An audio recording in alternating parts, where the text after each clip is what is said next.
Good morning, folks. Welcome to the Senior Moment, a weekly video series with tips and advice for older adults and the people who care about them. My name is Brooke Knight, and I'm a realtor with Realty One Group Clarity, serving the North Puget Sound region of Washington. I'm also a seniors real estate specialist, which means that I have specialized training and expertise in serving older adults, and I also have years of experience working specifically with that population. The last couple of weeks in the Senior Moment, we talked about assessing whether your loved one might need a little bit more support in the home and might possibly need to consider moving into some sort of a more supported living environment.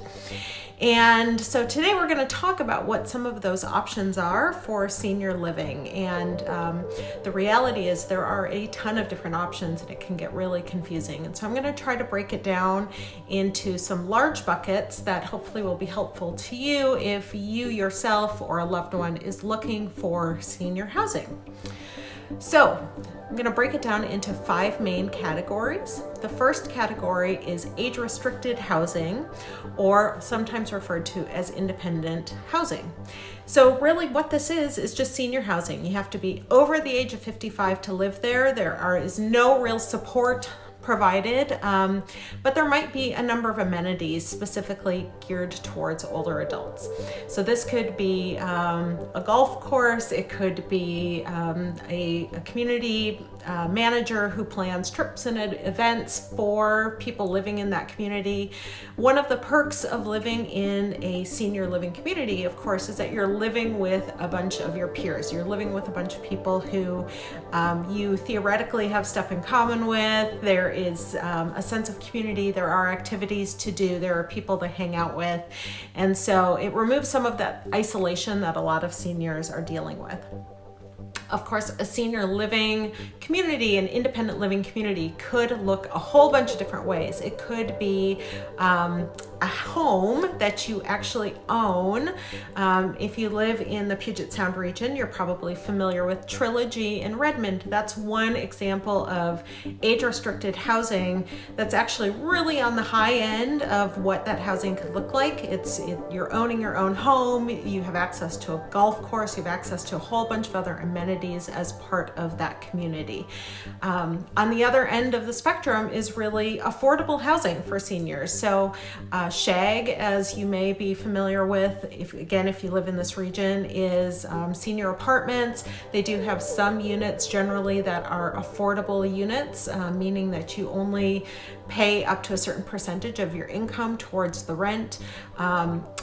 Vintage is another developer in our region that has developed a whole bunch of senior housing facilities, apartment type facilities that are income restricted. So basically much more affordable for people.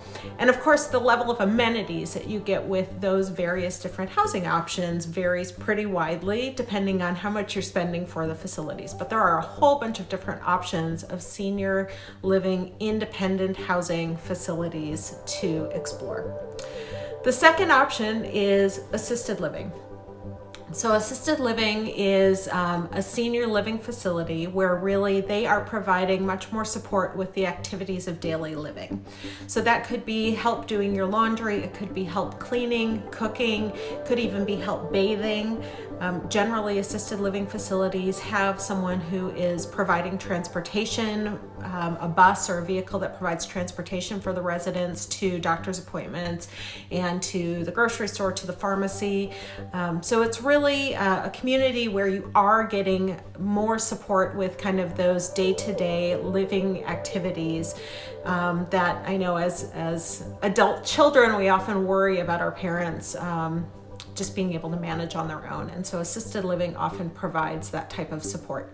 Assisted living may provide some limited medical support, but not significant medical support. So for example, they may help with medication management. They may make sure if you need to take a pill every night at 6 o'clock that you are doing that, but they are not going to provide a high level of medical support to their residents. And so that is something to keep in mind with assisted living.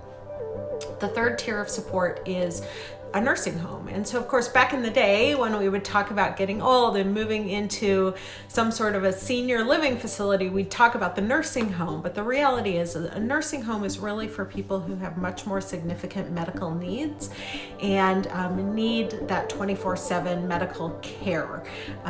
So nursing homes are staffed 24/7 with medical professionals, clinicians who are able to provide a really high level of support. As you can imagine, nursing homes can be really, really expensive. Thankfully, most insurance programs do cover nursing homes if you have that type of medical need that would merit you being in a nursing home. So, but that's what a nursing home is. It's really for people with a much more heightened need for critical medical services. The fourth option is what we call a continuing care retirement community. And so this is a facility where maybe there are a variety of different options all housed under one roof, which is a really great option for people who don't want to move multiple times, who anticipate that they may need more support in 5 years or in 10 years than they need today, but they know that they want to be in a community today. It's also a really great option for people who might be in a couple and have one of the two partners needing more support than the other one. So they can still live together, be in the same environment, but really that person who needs more medical support, for example, can get that and be safe and be healthy living together. So it's a really great option. And then the fifth option is what we call memory care. And so memory care is really specifically for people who are struggling with dementia or Alzheimer's. And it is very similar to assisted living, where you might be getting some of your daily activities taken care of. But the distinction is that, number one, it is usually a secure facility. So your loved one cannot wander off mistakenly thinking that they're walking home or they're walking to find a friend or something. We hear those horror stories all the time. And so memory care facilities usually are secure to prevent loved ones from doing that. And secondly, both the programming and the facility itself are really designed as a way to make people who are struggling with dementia feel more comfortable. So there are a lot of things that they can do in terms of design and in terms of programming, in terms of training for the staff to make sure that people who have memory loss really feel more comfortable and less struggle with less anxiety. As you can imagine, it can be a really anxiety-producing experience for people who have memory loss. So again, those are the 5 main types of senior housing. I'm going to go through them again really quickly. The first one is just independent living. The second one would be assisted living. The third one is a nursing home. The fourth one is a continuing care retirement community, often called a CCRC. And the fifth one is memory care. Now, there are still within those buckets so many options for housing in our community and in our region.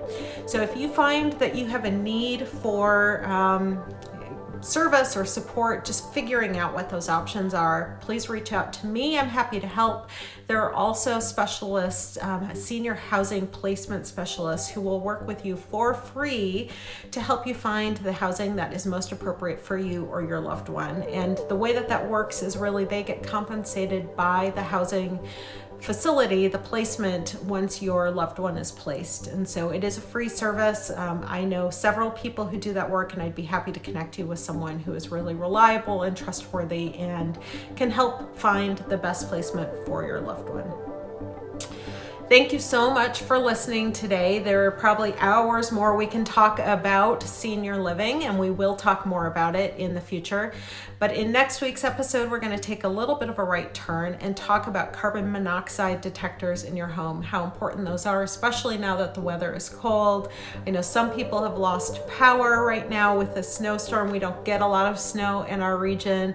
And so just how to make sure you stay safe from carbon monoxide in your home. It's kind of a silent killer, and we want to make sure we're taking all of the right precautions. If you found this information today to be helpful, please like and share this video. You can find me anytime on Facebook, Instagram, and YouTube at Good Night Homes. That's Good Night with a K, as in Brooke Knight, Realtor. And I hope I see you next week. Until then, make every night a good night. Thank you so much.